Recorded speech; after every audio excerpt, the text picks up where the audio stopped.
Franco Basaglia a abouti à la fermeture des hôpitaux psychiatriques, au rétablissement des droits civiques des patients et à l'inscription dans la Constitution italienne de leur droit au travail.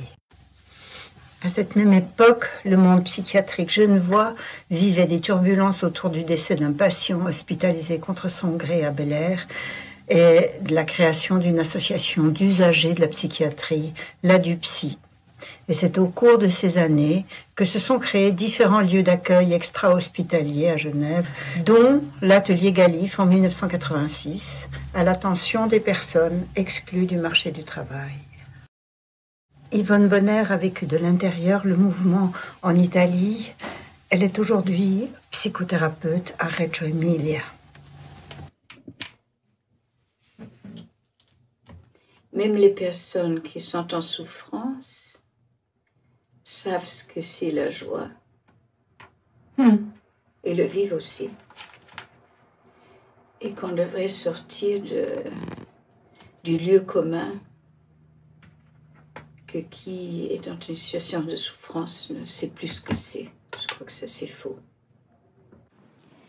L'enfermement, c'est l'absence de respect. C'est un lieu de violence parce que le respect dérive, à mon avis, de l'existence de plusieurs regards. Et l'enfermement l'empêche. Parce qu'on a une approche unilatérale, comme on disait en 68, comme on ne dit plus. Alors ça nous permet de revenir au départ de notre conversation. Le mouvement antipsychiatrique s'est constitué contre cet enfermement au départ et a remis les gens dans la société. Alors le mouvement faisait partie d'un mouvement bien plus large.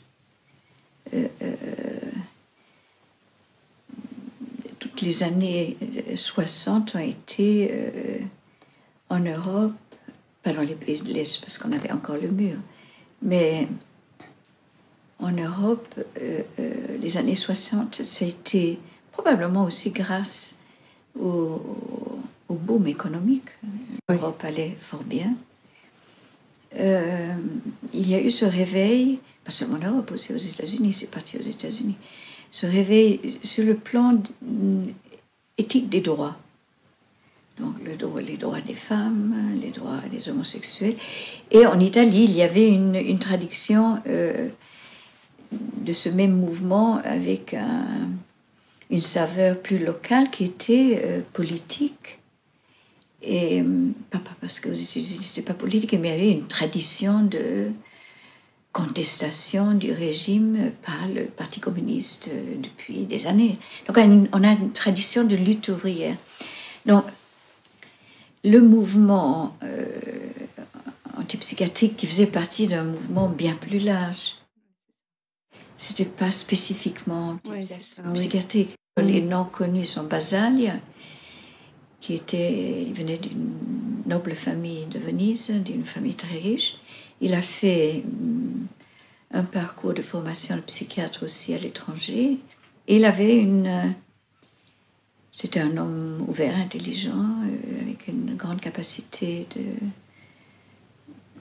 politique et de réfléchir. Et il avait une approche en psychiatrie phénoménologique.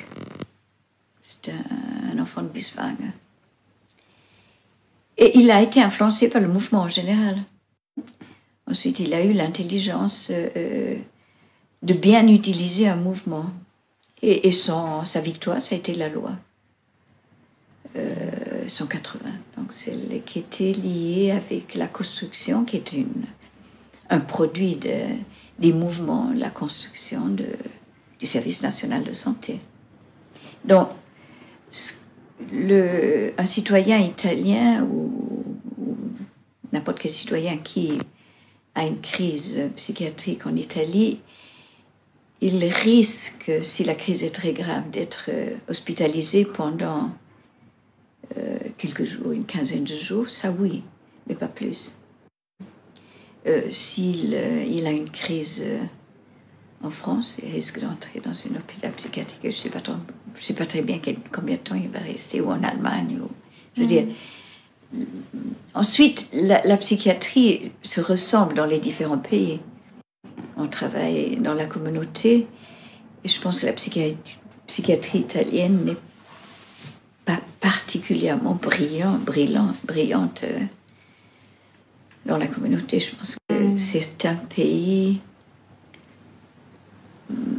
ont fait plus de travail. On a encore beaucoup de choses à apprendre. Si on prend les statistiques du nombre de personnes dans les pays en voie de développement qui ont des problèmes psychiatriques ou des pays riches, dans les pays riches où on a plein de psy, on a plein de médicaments, on a plein d'hôpitaux, de cliniques, on devrait avoir une population plus que saine. On devrait avoir une chute. Comme dans le cancer, je dis le cancer, lorsqu'on travaille très bien, on a une chute du nombre de malades ou lorsqu'on les traite, ils guérissent. En psychiatrie, c'est pas comme ça. Donc, je crois que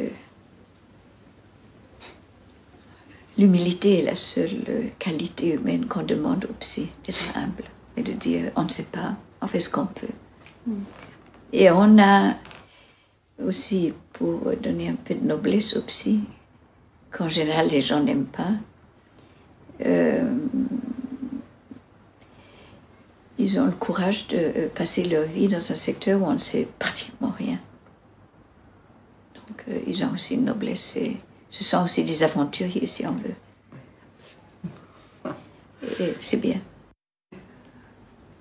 C'est ce que j'aime dans ma profession, c'est ça, c'est qu'on ne sait pas, mais on